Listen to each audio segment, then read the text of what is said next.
Вітаю, шановні колеги, вітаю, шановне Greetings, greetings, ladies and gentlemen. Greetings, everyone. It is a pleasure to see all of you today at yet another seminar organized by us. I'm the senior lecturer at the Department of Slavic and Eastern European Languages and Culture, Svetlana Melnik, and I'll be moderating today's seminar. Yana Anastasia, our interpreters today, and a huge thank you to them for helping us today with the language. And you can enable interpretation. We have two working languages, either Ukrainian or English, whichever you prefer. You have to click the globe icon to enable it, and in the chat box you can find a step-by-step instruction on how to enable interpretation in Zoom. First and foremost, I would like to once again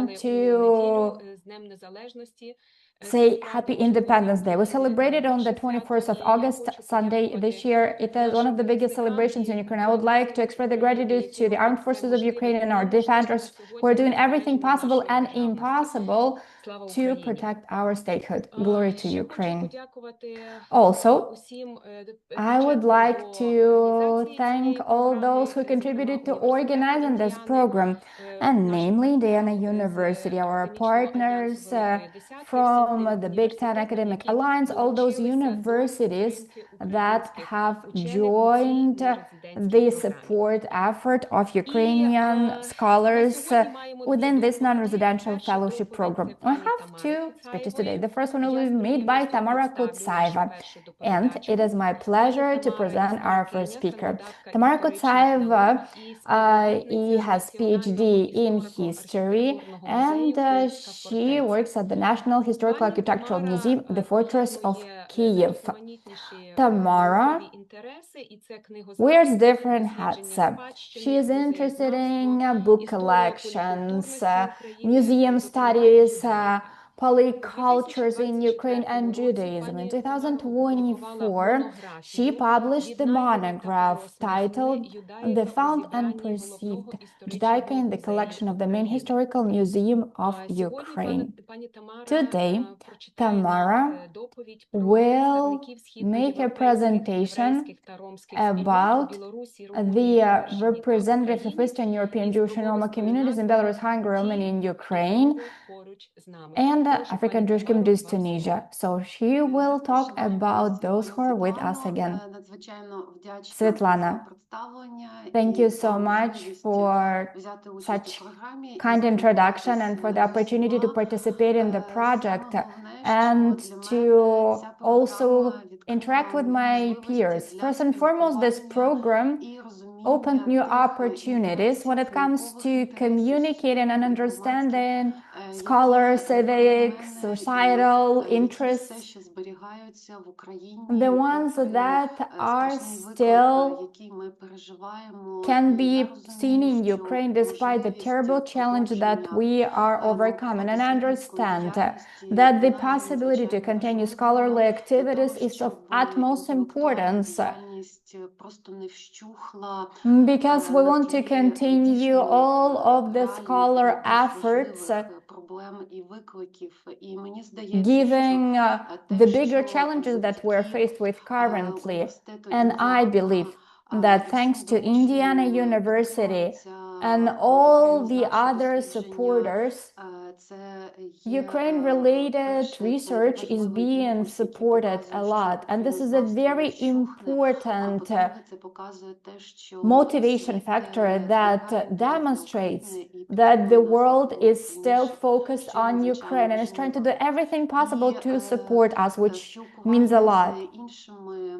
And interacting with other program participants has demonstrated me the width of various topics that are related to Ukraine. And my research might seem to be a sore thumb in this context, since it is mostly related to the past, to the history, rather than the current affairs. But having said that, I believe that the historical research that I would like to introduce, that I would like to present to you, is also relevant, because I think that I would not say that I'm drawing parallels, but rather I'm trying to demonstrate how important is each individual personal story of every single being, and the past should be preserved as much as possible. Because even in 10, 20, 30 years' time, let alone 100 years' time, looking back at all the artifacts that we have, the visual sources, anyone might ask question, what were those people that I see in the pictures and the photographs, in the paintings? What did they do? What was their everyday life like? And it is not only about macro history, it is not only about global political processes. It is important to understand that even those people who are not necessarily involved in all of these things are also building history in the world brick by brick. And my research, if I may, I would like to share my screen. I'm sorry, I got slightly overwhelmed with emotions and lost the correct screen that I was supposed to share. And I believe that the key idea, the cross-cutting idea of my research is that these people that are gone from this world are now back next to us again. And it is important to try and figure out who they were, what their lives were like, and how they managed to attract the attention of these scholars and researchers. And how did it happen so that their stories ended up in the present-day archives and institutions? Because family archives and family stories are very important but specific memory storages. But the state-owned archives, state-owned museums, everything that falls within the category of state institutions is different. And it is important for me to understand why stories of such seemingly ordinary people became the part of the state history. Why were they selected? Was it just a random thing, or was it because the scholars, the collectors saw something important in these people and their lives? I believe that understanding any subtleties and details allows you to understand more about the state collections in Ukraine. Because I believe that most of you are aware that most museums, archives, and libraries in Ukraine, unlike American or other libraries, were collected in a very interesting and peculiar way. During the Soviet days, the materials were compiled as a result of confiscation during repressions, etc. That is why histories of people, history of events, therefore have become the part of Ukrainian culture, not because of the goodwill of those who were creating these archives. And the history that I would like to share with you today also has to do with this forced action. Who is that? Because Professor Fedor Vovk, one of the most renowned Ukrainian intellectuals who lived in the late 19th, early 20th century, created his archive, and even though he died during World War I from pneumonia, when he was about to return to Ukraine and contribute more to the cultural domain of Ukraine, his archive became a part of the independent Ukraine, the part of the Ukrainian Revolution from 1917 to 1921. And working at the current Archaeology Institute, this archive has slightly evolved when it comes to the census.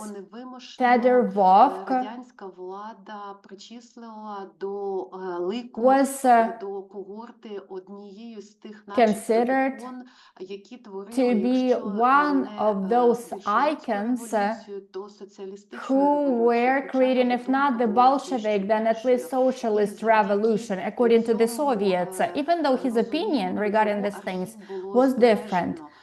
And this is why his archive was preserved. This is precisely why his archive has not been destroyed. Fedor Vovk's archive has been studied in a fragmentary way. The majority of attention during the Soviet days or even during the present days were mostly to do with his research of Ukrainian studies, which of course is important. The vast majority of his attention was dedicated to studying Ukrainian people. And basically, in a slightly artificial way, he was doing the anthropological typology of Ukrainians, studying Ukrainians. And both Ukrainian as well as foreign, such as Austrian and German researchers understand that for Fedor Vovk, studying biological anthropology, basically learning physical features and peculiarities of ethnicity, race, etc., also lay the political groundwork, so that using this physical, cultural, and social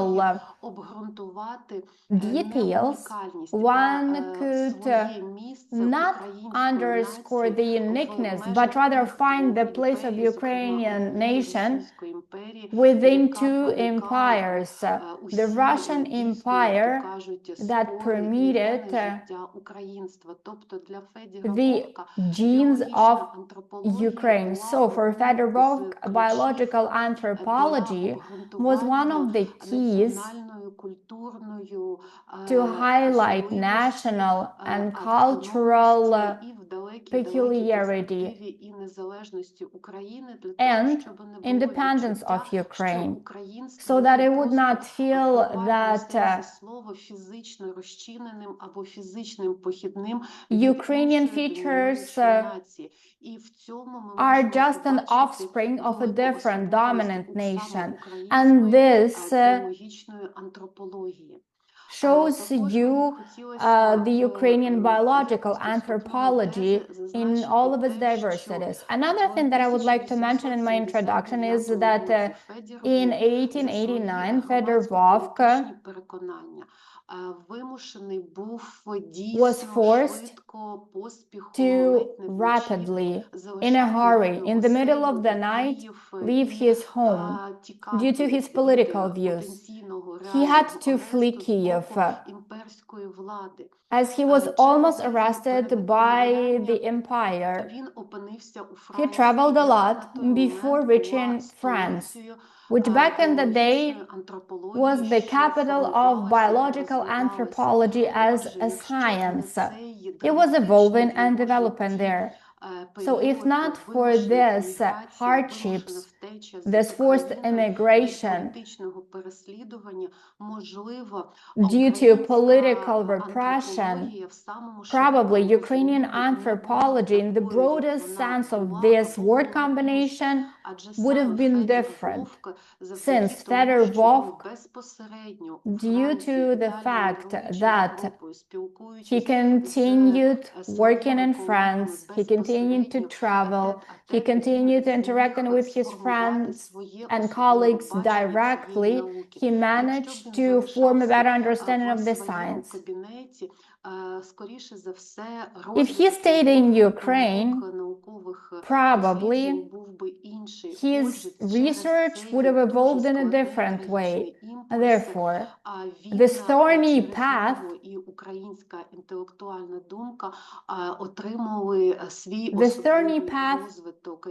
allowed him to evolve his views in a different way. And I think that here we can make a remark regarding any forced коли migration людина, and immigration, потрапляючи в інший світ, when a за межі person свого suddenly moves into простору a different комфорту, в world, інші when the обставини, person steps вона out of their може comfort zone, when a person знайти needs to function абсолютно in a нові completely напрямки different для свого environment, which розвитку allows і them to ці find нові new напрямки і areas імпульси to розвитку, further вони evolve можуть and мати як develop. невеликий, And так і this колосальний вплив на всі подальші can have події either і на всю tiny подальшу or історію. huge impact on Завершуючи цей their невеличкий further вступ спостереження, work. я зазначу, що And від now I have an outline that 1989 starting року Федір 1889, Вовк Федір залишив Вовк Україну, а, left він Ukraine. перебував в своїй вимушеній еміграції і вже He ніколи was не forced to повернувся в migrate, Україну. За and he спиною never він came back залишив to свою Ukraine. першу дружину, новонароджену He доньку, left сина, his яких first не wife побачив. behind Адже and в his children. 1918 році, бажаючи Since повернутися in саме в 1918, Петербургу, який he називають wanted to come back from завершальним St. періодом його Petersburg. еміграції, адже він не був вдома, хоча St. він Petersburg був в is межах considered to be імперії. the Він прагнув final повернутися в stage of Україну his незалежно immigration. для He розвитку really наукової aspired to діяльності come back to the тут, але independent по дорозі Ukraine він to захворів і continue помер. his work. Його But on колосальна his архівна спадщина journey, he got sick and died. But still, all of his heritage was handed over to Ukraine, and now we need to study it in detail. And you can see the tab of the digital memory storage website, and a part of it is dedicated to Fedor Vovsk archive, and it is dedicated to making public his heritage.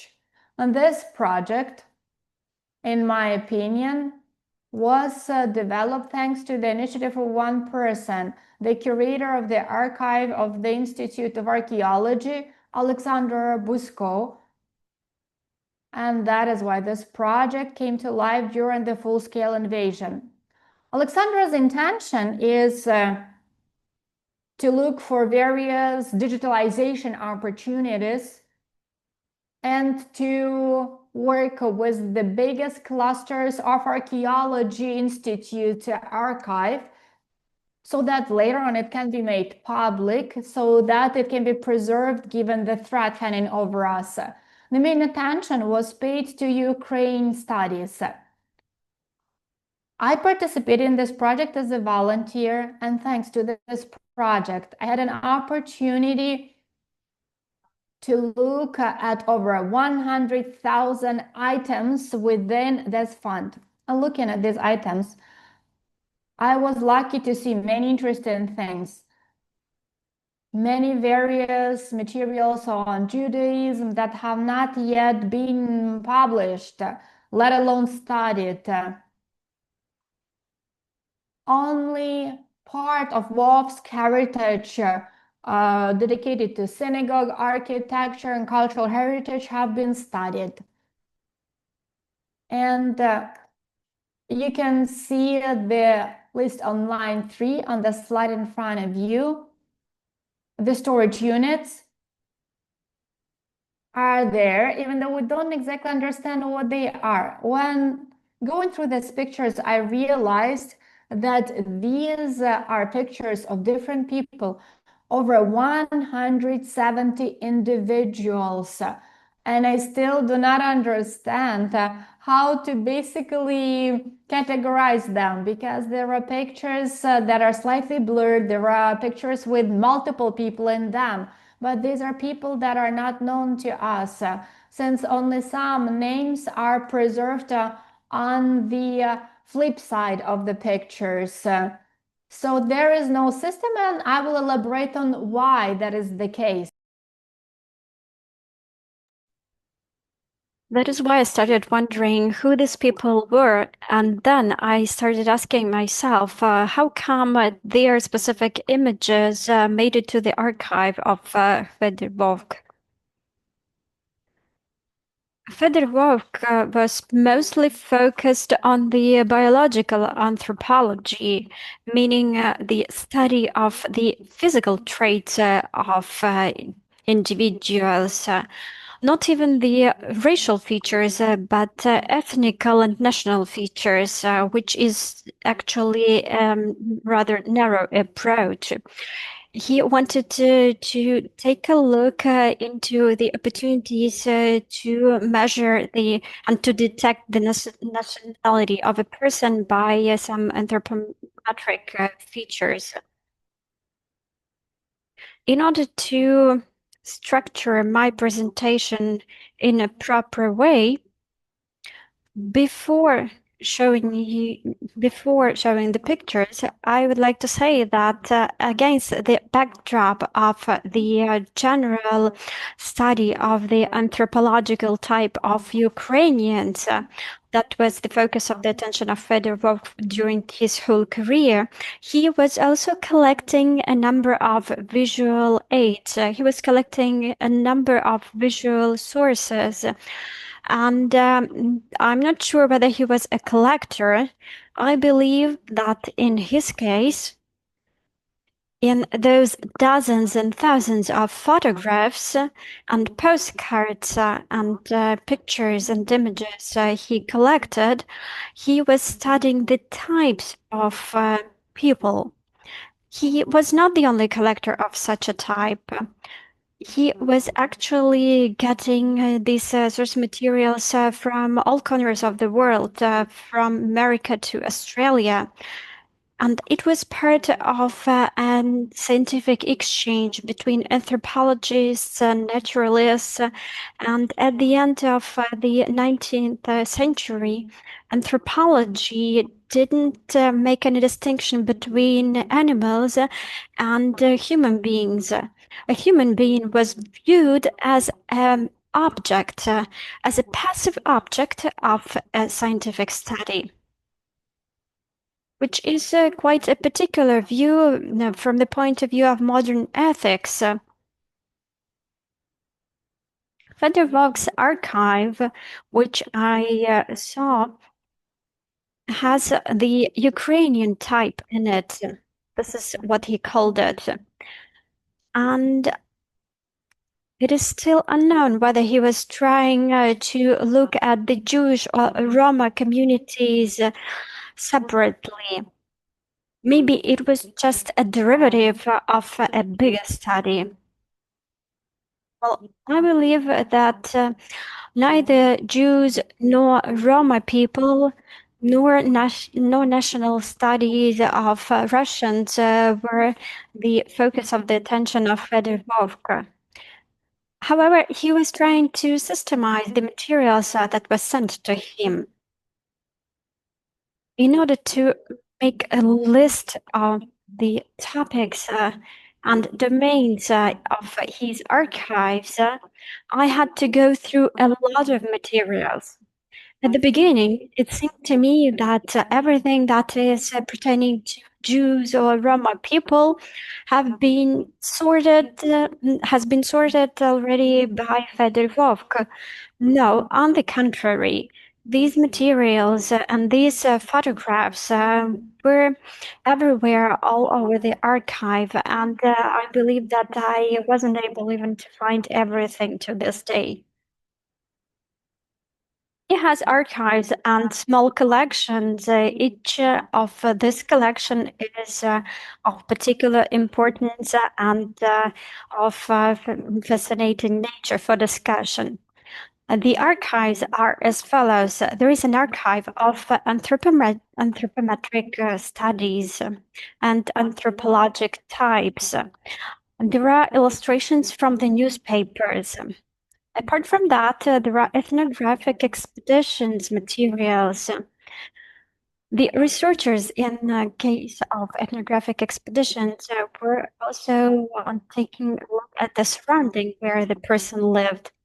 There is also a colonial archive, which is only a small share of archive. I discussed that and I offered my presentation on that during Shevchenko conference. And there is this colonial visual culture, and I suggest us to dive into this topic, and I would like to encourage our discussion of this topic later on. I was also able to find some private photographs of families that are of particular interest. As far as Roma people are concerned, there are only two types of source materials. The first one is archives of anthropometric studies, anthropological types, and materials from ethnographic expeditions. Ukrainian Jews and Roma communities had their voice in their studies. However, Jews enjoyed much more attention from Fedorov, unlike Roma people. Roma people still do not have too many materials on the anthropometry. In my presentation, you will see more about these collections. The objective of my research is not just to reenact history or to tell you a story of a city, a tale of a city. The idea was to give back the voices to those who were stripped of such an opportunity. And some people were actually deprived of their identity. It may seem not ethical to speak about Fedor Vovka and his researches as being unethical. However, the methods of anthropological science, the methods that were used back in the days, they were completely different from the methods that are used today. In many cases, a human being at the end of the 19th century and at the beginning of the 20th century was only viewed as a passive object of a study, as an object for observation. I would suggest us to discuss that later on, and I also would like to learn more about colonial visual culture in my further researches. It has not been studied yet, and I would like to take a closer look at this particular concept. And another opportunity for a research might be intuitive anthropology, exemplified by Fedorov's archive. The key terms that I would like to focus on are as follows: anthropometric researches. These are the methods of studying the physical structure of a person by measuring the body, various fields like medicine, for instance. And in the middle of the 20th century, unfortunately, anthropometry was transformed into racial theory. And with the notions of anthropometric studies, social and cultural views were justified. Therefore, this is a specific term. Anthropological type of a person, it pertains to the study of races. Researchers in this type of study pay special attention to the head shape, eye or hair color, or some facial features, and they believed that there is a pattern within a certain group of people, and they were trying to select a sample that would be the perfect representative of a specific group of people. These are the specific terms that I use in my study. Until now, the anthropological type of any nation is a concept that is still debatable. Until today, there is no agreement on whether the nationality principle could be replaced by anthropological type, as nationality is not a biological feature, it is a cultural, historical feature. And there are some discussions and debates whether it could be replaced by some quantitative measurements and characteristics. And the third term I would like to offer you is colonial archive. Colonial archive is a general term for documents and visual sources that were created during the colonial period. And they reflect the relationship between metropolis and peripheral colony. In most cases, colonial archives are the reflection of the views in the metropolis. While studying the colonial archives, it is important to engage the local inhabitants and indigenous people in order to preserve the principle, nothing for us without us. And now I will exemplify my ideas. I don't want to take too much time with each and specific collection I came across. I just want to show you the photos which I showed you during the Shevchenko conference. These are 2 out of 4 photos of Jews, male and female, and they originate from Tunisia. And with these photos, we were able to determine that this is a specifically colonial archive. These photos were taken by European anthropologists, probably French anthropologists for France. These photos were taken in the time when there were vast researches and studies of the African continent. There was a lot of interest among the European researchers to this topic. However, the perspective was rather of a colonial nature. These people that you see on the photos tell us the story that physical aspects or physical traits do not tell us anything about the nationality of a person. This colonial archive that is exemplified by 4 photos in Federer archive tell me that this type of research of anthropological type of a person, Jews, for instance, was rather popular back in the days. Anthropology, since the early days of its existence,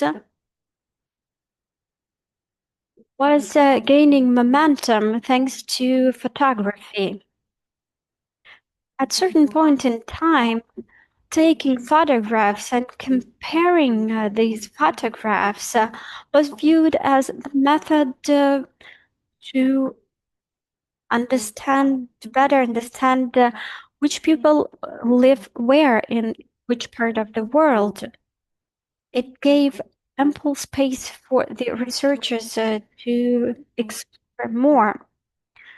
And this colonial archive that is preserved in Federer's fund deserves special attention and scrupulous study, as we may try and find some people in Tunisia nowadays who could tell us more about this archive. I hope that in the future it would be possible to find out where specifically these photos were taken. And I also would like to know whether these people are Jews by origin, or are they just children of Jewish immigrants? These particular photos do not have much of an informational content. And the anthropometrical researches, centimeters, millimeters, height, head shape, these parameters were used for the researchers back in the days, but these photos actually show to me that Fedorov and other anthropologists of those days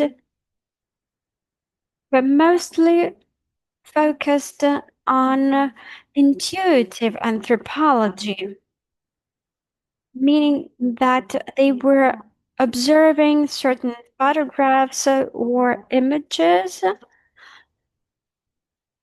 and they were judging biological, cultural, and religious and other characteristics of these people. Of course, they were using their expertise. However, it is an intuitive anthropology, and it is an intuitive expert review. And I believe that we should be cautious about it from the ethical point of view. This two specific photographs opens a door to a bigger archive, which is of particular interest. This archive is called the Jewish type. This is the way Fedorov called this archive. You see dozens and hundreds of similar photos, men, women, teenagers, and you will see their faces, you will see them from the side, and you will see also their body later on. All these photos were of the same type, the same pattern, and they were made in order to study the skull of these people.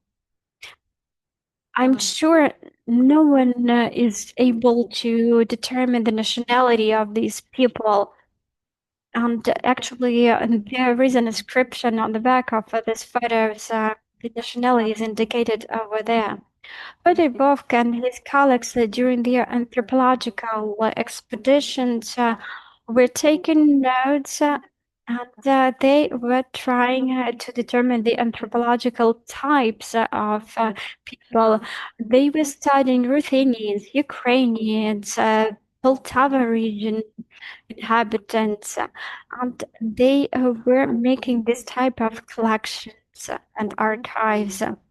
Most likely, they also interviewed these people in terms of their nationality. And unfortunately, we do not have much information about these photos. Ruthenians, Poltava region inhabitants, Roma people. In blue, you see the photos of people who are Jews as indicated on the back of the photo. Apart from the fact that we are seeing people whose stories we will never hear, or people about whom we do not have much information, we only see their emotions. Most of them have this pensive look. They are looking right behind, in front of them, but you see that some look surprised, some are smiling. For instance, this lady, she is a wife of a rabbi. Some are enjoying the process, some not. On these photos, we also can see the emotions of these people. The clothes also give us some information about them. You may see that there is this striped vest. I thought that it is a Thali national costume. However, I realized that it was not part of a traditional costume.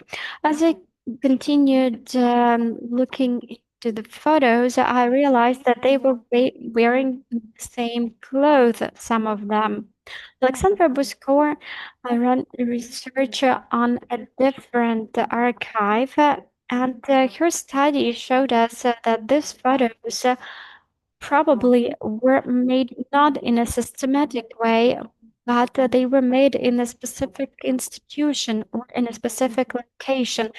So some photos feature men wearing military uniform, and women were wearing the similar clothes. Probably those were their everyday clothes.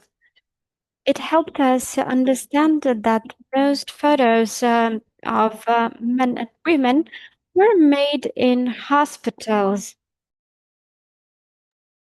And the pictures of Jewish women, among others, that we looked at were taken in the hospital in Chernivtsi. I haven't yet figured out which specific hospital it is, but there are not that many old hospitals in Chernivtsi. That is why we can take a closer look at that. And here you can see one of those women and also one of the men that we saw previously. So basically, even though these pictures are pretty provocative, but at the same time, they are very filled with information. The main questions that are worth to be raised are the following: where, when, and how can we find the names of these people? Because without physical measurements of the human body for Fedorov and his colleagues, these pictures made no sense. That is why description of the physical measurements and the names of these people should be somewhere. I didn't find them in the Vovsk's fund, but maybe they can be discovered elsewhere. That is why we need to dig deeper. There's still time, and I hope they will be able to figure it out. Next. Another important layer of questions that I asked myself was emotions. The senses in these pictures for us, present-day people. What did these men and women feel when they were at the hospital, not the military unit, not in the middle of the street, or not during the ethnographical expedition, when men and women who were in a way restrained, who were reliant on doctors and hospital administration, and they were asked to undress.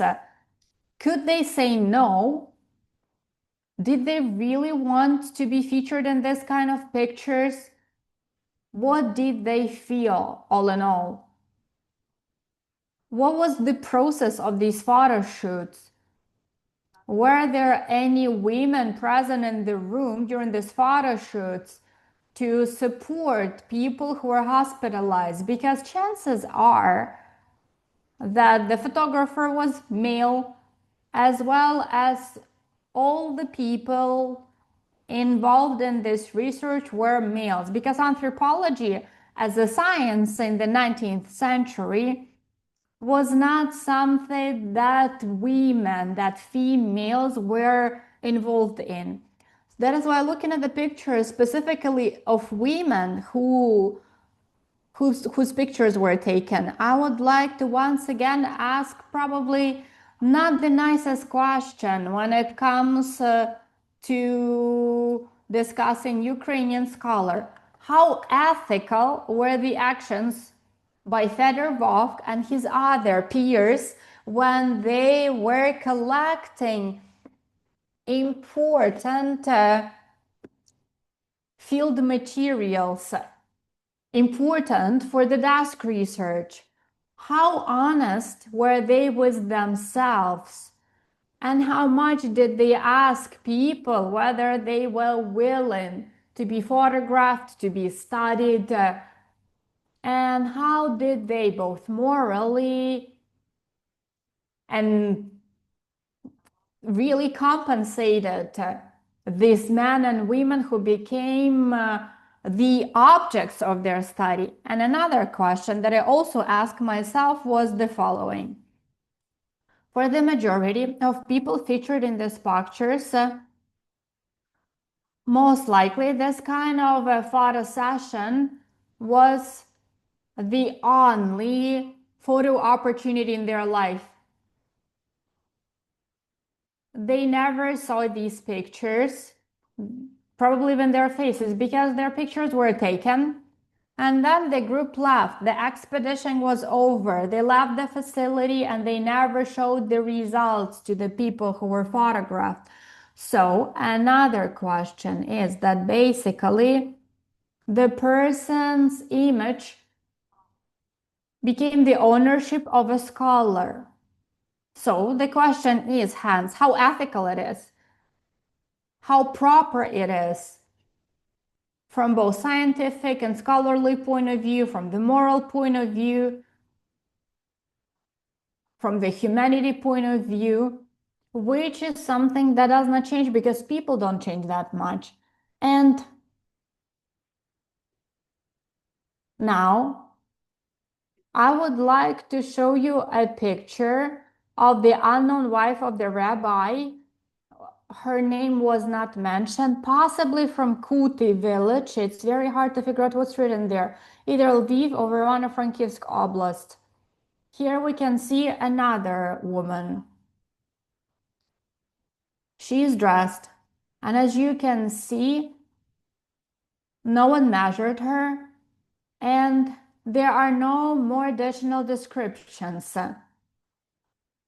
And it says not measured in the brackets. It means that for Fedorov, as the biological anthropologist who was studying the anthropological type of Ukrainians or Jews, this picture, from the scholarly point of view, did not make any sense, since it does not have a more detailed caption. But for cultural and social anthropologists, for the intuitive anthropologists, which Fedorov was, this picture mattered. First and foremost, you can see a woman who is the wife of rabbi, the representative of the Jewish community, who basically stood outside of her comfort zone for a few seconds and left her footprint in history. So we could say that when it comes to picture of the rabbi's wives, they are a scarcity. They are scarcity because these women were not that visible in the religious life of the community, and their names is only something that is known to their own family. And since it says not measured, might not only mean that there was no need to measure the parameters, her measurements, but that a wife of rabbi, as a leader of a religious community who has very clearly outlined instructions regarding the human body, most likely there was no consent for this woman to go through this measurement procedure. And this yet again underscores this peculiar religious world and cultural world where person's body was closely tied to ethics, religion, and morality that was exterritorial, and this is what matters. And to sum up my story about biological anthropology of those times, I would like to show you this truly surprised face of an elderly Jew in his 70s from Chernivtsi who never expected to come across a camera. And what this meeting transformed into. You can only see 1 out of 10 tables of anthropometrical measurements. The Hutsus were measured. I haven't found any such table dedicated to the Jews. Maybe it's in a different archive, but you can see that basically a person for the biological anthropologist transforms into a set of numbers. A set of numbers that provides better understanding of culture, nation, religion, etc., etc. Whether it makes sense, does it make any sense to have this kind of measurements today? And the key question is, what matters more, both for the past and for the present? The conditions in which a person lives, ethics, morality, culture, or only physical origin, only class belongingness, race, nationality, because even religious affiliation is not something that we are born with. We can change our religion, we can adopt a certain religion, and this is the result of a person living in a certain society. This is not something that you're born with. So no matter how weird it may sound, but Fedorowski's archive, his biological research demonstrates the idea that is as follows. Biological anthropology was a pretty peculiar, but nevertheless very important step toward the development of cultural and social anthropology in all its diversity. And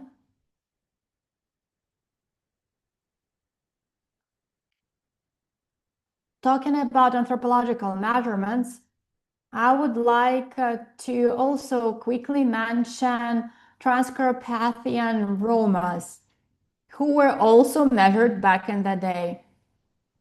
And there are very few pictures. So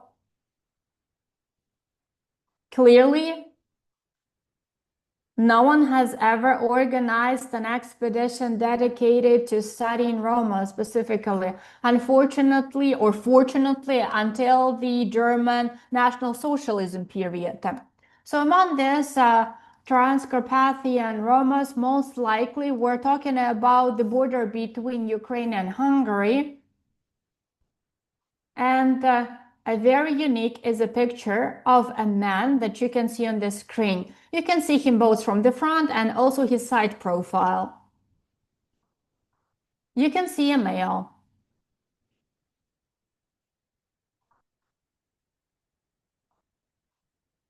And I unfortunately could not find out the information about the exact place where he comes from, because his clothes, this jacket that he is wearing, is decorated with very weird buttons, and it looks extremely unique. So if we only look at the archive of these anthropological pictures and we look at the human skull, we will see a male, pretty shaggy, long hair, long beard, wearing this big jacket. But there is a picture showing this pretty proud person, this man who is holding a walking stick, a cane, who is wearing this jacket that is decorated with multiple buttons, the size of which demonstrates not only his wealth, but also desire to show his social status. So we can talk about the Roma community and talk about Roma cultural diversity, about different traditions. We can better understand this community, not through the prism of marginalization or stereotypes that the Roma community has fallen a victim to for years. Tamara, I'm very, very sorry, but we only have 5 minutes left until the end of your presentation. Yes, so speaking about Fedorowski's archive, I would like to make the main conclusion. Fedorowski, as a scholar, ending up outside of Ukraine, participated in developing a very peculiar area of science that brought unbelievable results for the entire Europe. But up to this date, there are still many questions when it comes to interpreting the results of Fedorov's work and his peers. And there are still lots of materials that haven't been processed or studied. So thank you for your attention, and I'll be happy to respond to your questions now or later on. And I can see hand raised and a few questions in the chat box. So yes, I'll be happy to take your question. Thank you so much, Tamara. Well, I probably will start with the chat box, and we have a question from Natalia Schlichta. But in the meantime, I would like to ask you to probably stop sharing your screen. Thank you so much for a very interesting presentation. I have a few questions. First, what is the approximate number of the photographs that you analyze are representatives of the Jewish and Roman communities? And the second question, to what extent does the concept of colonial visual culture, which you presented, relate to the anthropological research of the Ukraine population by Fedorovka? But please be brief because we have just a few minutes left. Yeah, regarding the number of pictures that I have already processed is over 100 units. But we're still discovering more and more. And the concept of colonial visual culture, first and foremost, well, from the legal viewpoint, has to do with the colonies that we're aware of. But in my opinion, colonial visual culture also pertains to pictures that were taken by Russian, St. Petersburg, Moscow, not necessarily anthropologists, but ethnographers in those areas of the Russian Empire, which were considered to be the outskirts, such as Ukraine. So most materials that Fedorov obtained can also be viewed from different angles and also can be interpreted as colonial visual culture. Thank you so much. And next question, Samuel, go ahead. Thank you. Can you hear me? Yes. Thank you so much. I'm Dr. Samuel Barnay, Jerusalem Jewish University. I have two questions. Well, my comments are very quick. Now in 2025, the moral and ethnical norms and the race norms, of course, are different, and the impact of the Nazi period, well, it's there, but in the end of the 90s, early 20th century, this kind of colonial expeditions were extremely popular, and people didn't see anything negative in them.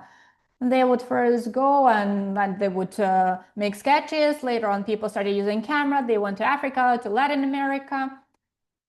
And it was politically correct for those days. My question is as follows. What was his main goal? What was his objective? What did he want to prove with the pictures, measurements, measuring heights, recording information about skin color? What was his ultimate goal? And we also see pictures with naked women, naked people in general, and possibly, well, I don't know, but possibly those were actually hospitals for people with some mental issues, because in Jewish tradition, a naked body is not something that's seen as possible. Or, I'm sorry, either they were deceived and they were told that this is some kind of a medical procedure, such as an X-ray or whatsoever, and they did not even understand fully that they were taking pictures of. Thank you. Thank you so much. This is a very good question. Tamara, over to you.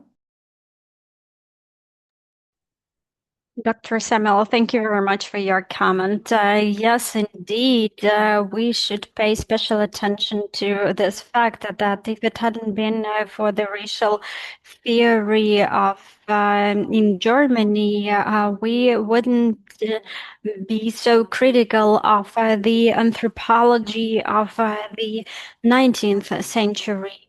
It is a phenomenon that existed in the 19th century and in the 20th century. And of course, we needed to be well aware of the cause and effect. In this case, we also need to think about the possible implications in the future, in the centuries to come. And yes, indeed, the photos that were taken of naked people were of a particular nature. And yes, I would like to learn more which hospitals actually allowed for this process. I would like also to know what kind of hospitals were those. I just want to know whether those people who have been photographed knew what was actually happening to them. It is also important to know whether those were the rural or urban dwellers and whether they were educated or not. A nationality may also play a role here, since it also defined their everyday life. Answering your question about the objective of Fedor Vovk, well, he was a researcher, and as other researchers and anthropologists of that time, he wanted to study the particular anthropologic features of Ukrainians, and he wanted to showcase the distinction between the Ukrainians and other representatives of the Russian Empire. As in case of the Austrian-Hungarian Empire, there was no issue with distinguishing between the nations. However, in the Russian Empire, there was, and that was a challenge. That is why the anthropology by Fedor Vovk was viewed as a prerequisite for the future independence of Ukraine. And Jewish and Roma anthropological type was just the part of a bigger research. In a set of thousands of photos of Ukrainians, there were some Jews, Roma representatives, and other nations. And here I would like to reiterate my main conclusion. Not a single physical trait could define your nationality or my nationality. And we saw hundreds of the similar photos, and we were not able to find purebred Ukrainian or purebred French person. No, there are multiple identities, double identities, triple identities, as your outlooks and your physical traits do not define your nationality. Thank you very much. And I believe that we have another question in the chat box, so Samuel, I'll try to be brief. Thank you. I saw a comment from Sarah in the chat box. Well, I just wanted to say that my colleague from Tel Aviv University was studying German photos from the 1920s in Germany. Those were not the photos taken with the indigenous people, but those were photos taken in Germany. They were doing that before the Nazi came to power, and they were doing that in order to find an ideal German that wouldn't have any additional traits. And they had the photos with all the measurements, nose, eyes, the skull. And yeah, those people were neither colored nor black nor anything else. Thank you, Samuel. And we have an important question from Sarah. I don't know, Tamara, have you read that question or not? Or shall I read it out? Thank you very much for your interesting presentation. And yes, of course, we understand that this idea of the biological race had been discussed in multiple times today. But what was the idea behind bringing up this researches to the surface now? if I got Sarah right. Well, the purpose was to show the results of these studies in the human-centered approach. I wanted to show that we do not have those many texts and source materials where a human being is viewed as an object of a study. Ideally, each person or each archive of this type should be reconsidered so that we do not view these photos or these source materials as biological material. No, I want each person, each individual, despite religious, financial, economic, or other aspects, be viewed as a citizen in a broad term. Thank you. Thank you very much, Tamara.